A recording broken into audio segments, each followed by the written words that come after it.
Okay, that was probably one of the scariest movies I've seen in a long time. Hey, what is up, guys? It is me, Anthony, here to give you guys another movie review. This time it is for the film The Vigil. So, like I said off the top, this is one of the scarier movies I've seen in a while, and it's good. I like getting scared once in a while because we need that. We need to get a jolt in our system sometimes. When a movie makes me scared to go to sleep, that's when you know it's pretty good. So The Vigil tells a story of a man who overnight is watching the deceased member of his former Orthodox Jew community and finds himself facing off against a malevolent entity as he tries to survive until morning. This is one of those films where it's a simple setup and a small amount of cast, which is one of my favorite things in horror films. If what they have as little as possible in a horror film, I think they have a greater chance to succeed in the scares and the storytelling. And The Vigil does this in spades. They have a chance to connect with this character that we have. We know his backstory. We get to go dive deep into it.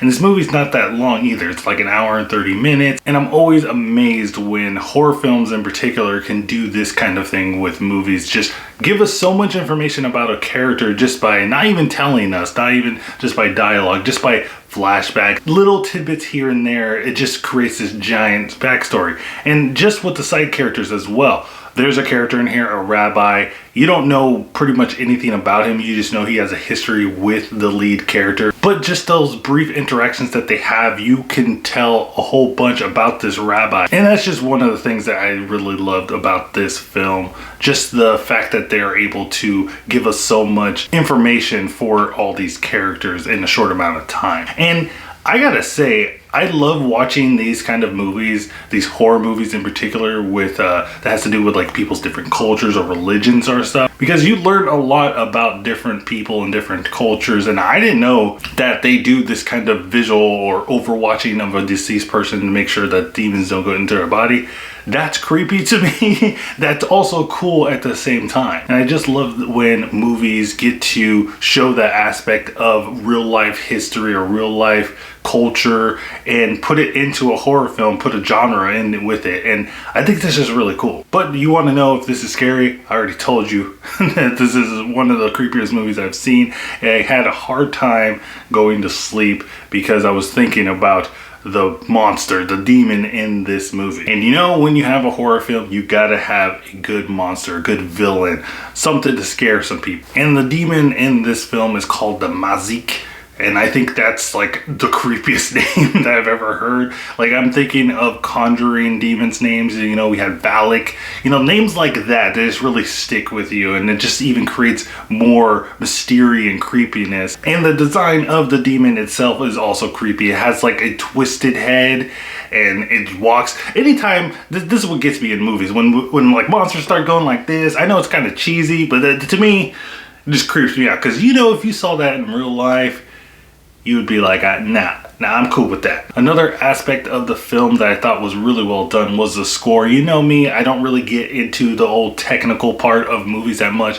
I'm here to give you guys just like a normal person's opinion. Is the movie good or not? Did it scare me or not? But in this one, I do got to give props to the score because I think it became its own character itself. It was really in your face, and it wasn't like those other scary movies that we're used to seeing where the sound is just like blaring and you know when the scare is about to happen. And this one, I think that they did a really good job of placing the score in the film, and it just created a even more tense atmosphere. Definitely check this movie out, guys. I think this is one of the better films. I know this movie came out in like 2019. I'm just now seeing it. A lot of people are just now seeing it. It just came out on VOD. I know it came out earlier last year or like the latter half of last year in some theaters, but I didn't get a chance to see it. And I'm totally glad that I got a chance to see it because this movie, it's gonna creep me out for a couple of days. So guys, let me know what you think of The Vigil in the comments down below. Did you like it? Did you hate it?